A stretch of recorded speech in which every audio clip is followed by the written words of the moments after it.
Hello everybody, welcome to digital learning. आपका अपना YouTube channel डिजनिंग channel. मैं हूं श्रीकांत सर, आपका अपना इंग्लिश एजुकेटर। और आज हम स्टार्ट करने वाले हैं क्लास 10th की इंग्लिश बुक, जो आपकी फर्स्ट फ्लाइट बुक है। उसका poem number 2 fire and ice. आज हम फायर एंड आइस से रिलेटेड एमसीक्यू आपके समक्ष लेकर आए हैं। So let's begin with the MCQ of fire and ice. The first question: according to the poet, what would cause the end of the world? Poet के अनुसार world समाप्त होने के कारण क्या है? पहला ऑप्शन फॉरेस्ट फायर, जंगल में आग लग जाएगी, पूरा वर्ल्ड जो है समाप्त हो जाएगी। सेकंड ऑप्शन है ए पैंडेमिक वर्ल्ड, जैसे कि अभी कोरोना चल रहा है, जैसे कोरोना में पूरा दुनिया को तबाह करके रख दिया है, इसी तरह कुछ एक महामारी होगी और पूरा दुनिया समाप्त हो जाएगी। Third option thunder and hailstorm, a letter to God में जिस तरह लेंचो के फील्ड में हेलस्टॉर्म ने पूरा उसका फसल को बर्बाद कर दिया था, उसी तरह पूरा वर्ल्ड में जो हेलस्टॉर्म होगा, थंडर होगा और पूरी दुनिया समाप्त हो जाएगी। या last option fire and ice. तो यहाँ पे बतलाया गया है कि कवि के अनुसार, पोएट के अनुसार क्या होगा। तो सही उत्तर क्या होगा? According to poet, fire and ice would cause the end of the world. Okay, चलिए अगला क्वेश्चन देखते हैं।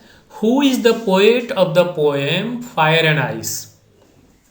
फायर एंड आइस के कवि कौन है? फर्स्ट ऑप्शन लेजली नॉरिस,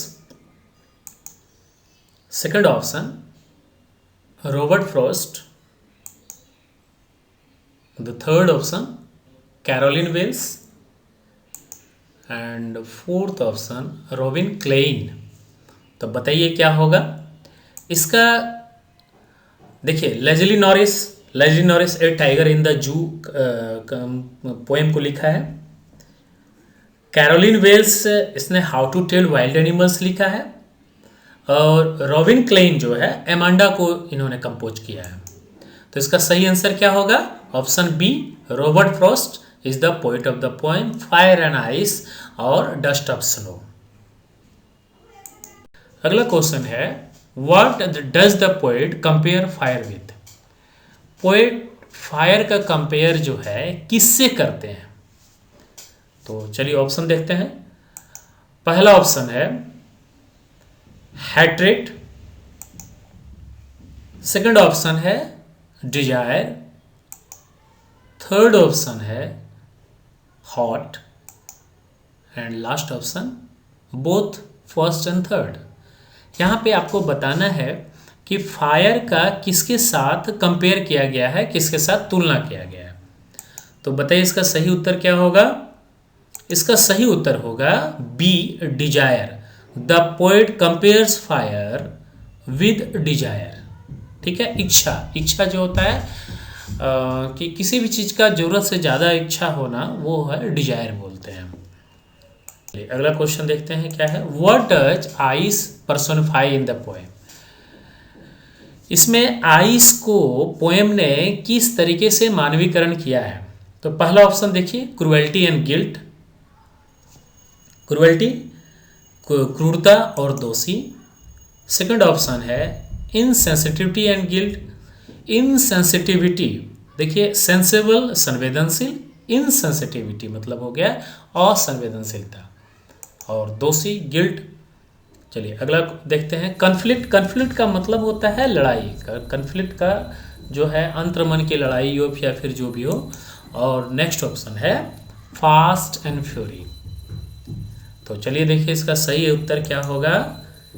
इसका सही उत्तर होगा ice personifies insensitivity and guilt. Ice को जो है इसमें कंपेयर किया गया है कि दूसरे के प्रति असंवेदनशील होना। ठीक है, तो चलिए अगला क्वेश्चन देखते हैं। अगला क्वेश्चन है, what does fire personify in the poem? कवि ने फायर का किसके साथ पर्सोनिफाई किया है? फायर एंड आइस में फायर का पर्सोनिफाई किसके माध्यम द्वारा किया गया है। तो चलिए पहला ऑप्शन देखते हैं, क्रुएल्टी एंड गिल्ट। क्रुएल्टी कठोरता, निर्दयता, आप जानते हैं इसका मीनिंग। सेकंड ऑप्शन है इनसेंसिटिविटी एंड गिल्ट, देखिए फिर वही है। थर्ड ऑप्शन है कन्फ्लिक्ट एंड गिल्ट, कन्फ्लिक्ट है। एंड लास्ट ऑप्शन है फास्ट एंड फ्यूरी। तो चलिए देखिए इसका सही उत्तर क्या होगा। इसका सही उत्तर होगा fire personifies cruelty and guilt, option A. Option A होगा क्योंकि यहाँ पे क्रुएल्टी मतलब एकदम निर्दयता, एकदम निर्दयी जो है, फायर का किसी के प्रति बहुत ज़्यादा फायर हो जाता, तो ये क्रुएल्टी दर्शाया गया है। और आइस जो है इनसेंसिटिविटी को दर्शाया गया है इस कविता में। चलिए अगला क्वेश्चन देखते हैं, what would be a better option to end of the world. यहाँ पे है कि अगर धरती समाप्त हो जाएगी तो इसका सबसे सही option according to the poet क्या होगा। तो चलिए क्वेश्चन देखते हैं, अगला ऑप्शन देखते हैं। अगला ऑप्शन आइस, सेकंड ऑप्शन है फायर, थर्ड ऑप्शन है हेट्रेड एंड फोर्थ ऑप्शन है both are equally competent. Ice, fire, hatred, या फिर option A and B both are equally competent. यहाँ पे बोथ मतलब ऊपर A, option A option B. चलिए देखते हैं इसका सही उत्तर डी होगा, ice, fire and ice both are equally competent to end of the world. ठीक है, चलिए अगला क्वेश्चन देखते हैं, ice is a symbol of what. तो क्या होगा, love, lust, hatred and desire. चार ऑप्शन दिया हुआ है। आइस जो है इस कविता के माध्यम से, इस कविता में पोइट के अनुसार से किसका प्रतीक है। तो देखिए ice is a symbol of hatred. Ice जो है क्या है, नफरत, नफरत का सिंबल है। ओके, चलिए अगला देखते हैं, every line in fire and ice is. Fire and ice का जो है प्रत्येक लाइन क्या है। देखिए पहला ऑप्शन है डेक्टाइलिक, सेकंड ऑप्शन है एनापेस्टिक, थर्ड ऑप्शन है ट्रोकेइक एंड फोर्थ ऑप्शन है आइएम्बिक। देखिए ये थोड़ा सा आप लोगों के लिए थोड़ा सा ये टफ हो सकता है। देखिए एक्चुअली क्या है कि जो फर्स्ट ऑप्शन है डेक्टाइलिक जो होता है, डेक्टाइलिक हमेशा जो है पोइट्री में क्या होता है कि ये वन स्ट्रॉन्ग और लॉन्ग सिलेबल जो होता है followed by two unstress syllable, जो कि दूसरा जो पहला जो जब आप जानते हैं कि जैसे कि ये है डेक्टाइलिक, तो यहाँ पे आप देखें डेक्टाइलिक, यहाँ पे 3 सिलेबल है ना, तो यहाँ पे जो है पहला जो सिलेबल होगा वो स्ट्रेस होगा और बाद का जो है दूसरा जो है 2 अनस्ट्रेस। एनापेस्टिक जो होता है, एनापेस्टिक में 3 सिलेबल होता है, ठीक है, और उसमें आपका जो है 2 अनस्ट्रेस सिलेबल होता है और followed by A stress syllable.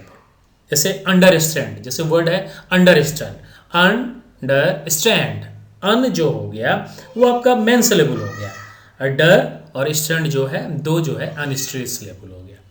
फिर है ट्रोकेइक, तो देखिए ट्रोकेइक जो है ये 2 सिलेबल होता है और इसमें क्या होता है कि पहला जो होता है एक stress syllable is followed by an unstress syllable. जैसे द वर्ड पोएट, पोएट में क्या होता है, पहला पो, पोएट, पोएट, पो पे स्ट्रेस दिए, एट पे कम स्ट्रेस दिए। और आइएम्बिक क्या होता है, आइएम्बिक जस्ट इसका अपोजिट होता है, इसमें भी short syllable that is not straight is followed bye a long और स्ट्रेस सिलेबल। ये जितना भी इसका लाइन है सारा आइएम्बिक है, ठीक है, इसलिए ऑप्शन होगा डी, ठीक है। Why do some people say that the world will end in ice. कुछ लोग क्यों कहते हैं कि जो है ये धरती जो है, दुनिया जो है एक दिन जो है आइस से समाप्त हो जाएगा। तो पहला ऑप्शन क्या है, love among people is increasing fast. ये ऑप्शन हो सकता है क्या कि पीपल में बहुत ज़्यादा प्यार बढ़ रहा है इसलिए दुनिया समाप्त हो जाएगी। सेकंड ऑप्शन है lust among people is increasing fast. People के बीच में बहुत ज़्यादा लस्ट है। लस्ट का मतलब होता है कि बहुत ज़्यादा किसी के प्रति लस्ट होना। ये लव और लस्ट जो है नेगेटिव तरीके से इसको देखा जाता है। चलिए थर्ड ऑप्शन है hatred among people is increasing fast. People के साथ जो है एक दूसरे के प्रति हेट्रेट नफरत बढ़ रही है, इसीलिए जो है वर्ल्ड जो है समाप्त हो जाएगा। और लास्ट ऑप्शन है hatred among people is decreasing fast. ये तो ऑप्शन क्या होगा आपके अनुसार बताइए। लव तो नहीं होगा, लस्ट भी नहीं होगा और डिक्रीजिंग नहीं होगा, तो ऑप्शन सही उत्तर इसका होगा option C. Some people say that the world will end in ice because hatred among people is increasing fast. चलिए अगला क्वेश्चन जो बड़ा ही इंपॉर्टेंट है, what is the main theme of the poem. इस कविता का मुख्य थीम क्या है, ठीक है। तो देखते हैं, पहला ऑप्शन है the healing power of nature. ये नेचर का जो है हीलिंग पावर है, जिससे कि कविता में। सेकंड ऑप्शन है the potential of mankind to destroy the world. यहाँ पे मनुष्य का जो पोटेंशियल है, मनुष्य जाति का जो पोटेंशियल है कि वर्ल्ड को डिस्ट्रॉय करना, ये इसका थीम है। या फिर the potential of mankind to burn and freeze the world. ये जो है मनुष्य का जो मैन पोटेंशियल है कि इसको वर्ल्ड को फ्रीज कर दो या जला दो जम। या फिर difference between hot and cold. तो देखिए इसका सही उत्तर क्या होगा। इसका जो सही उत्तर होगा option B, the potential of mankind to destroy the world.